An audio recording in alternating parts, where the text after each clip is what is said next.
Alright, how are we doing, guys? It's Jordan Peters, and this is my report on South Africa. So, the main resources I want to concentrate on are going to be platinum, copper, and chromium because they are the world's largest platinum and chromium copper producers. Their labor is mostly unskilled labor. Entrepreneurial ability is low, however, they are trying to help that because they do offer citizens classes to try to teach them how to be successful and run their own businesses even without an education.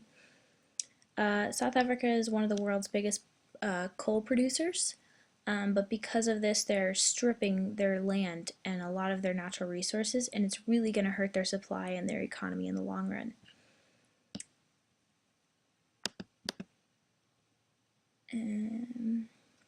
I compared them to Tanzania, United States, United Kingdom, Botswana, and Ghana.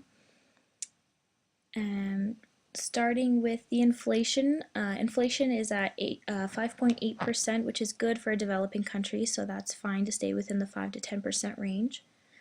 And they still have GDP growth, so they are staying ahead of that inflation.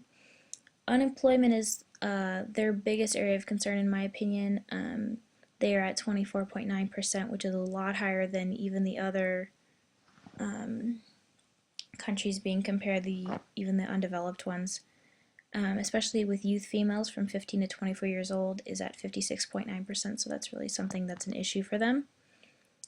Their GDP is 595.7 billion rand, which is a lot higher than the other countries, but when you look at their GDP per capita, it's a lot lower and I think this is because they are really highly populated in a really small area. Their growth is at 2%, which is fine at the moment, but it has been decreasing every year, so that could be a problem in the near future if they don't stay on top of that. Their unemployment is definitely, in my opinion, their greatest area of concern. After that is the GDP growth, but that's something that they could probably push off for a little bit longer if they needed to.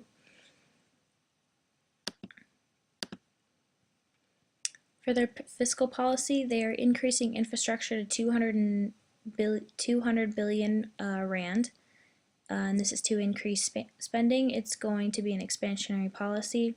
Really like this because it's going to help all of the macroeconomic goals of stable prices, low unemployment, and GDP growth. So it's a really great policy that's got the entire package with it. Monetary policy, however, although their monetary policy of increasing, the South African Central Bank is increasing their rates so people don't borrow the money as much, which would lower spending. Although it's going to help their inflation rate, it could also hurt their unemployment and their growth. So I think that's something that they should take a second look at before they dive into that policy. For international trade, Britain is South Africa's largest trading partner, and I think that's because they used to be under British control, so I think that they just still go back and forth with their resources. SADC is a trade agreement involving a lot of different African countries, and South Africa is in it because they want to create a better linkage between all of those countries. Top import for South Africa is fuel at 24%.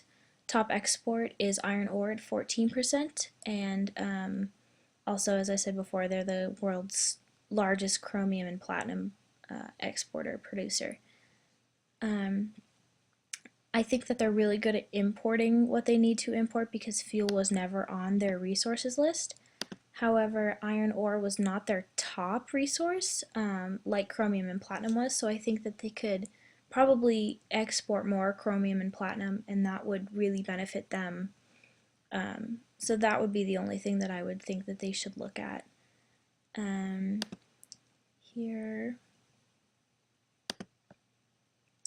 Here is my bibliography, and that is my report on South Africa. Thank you.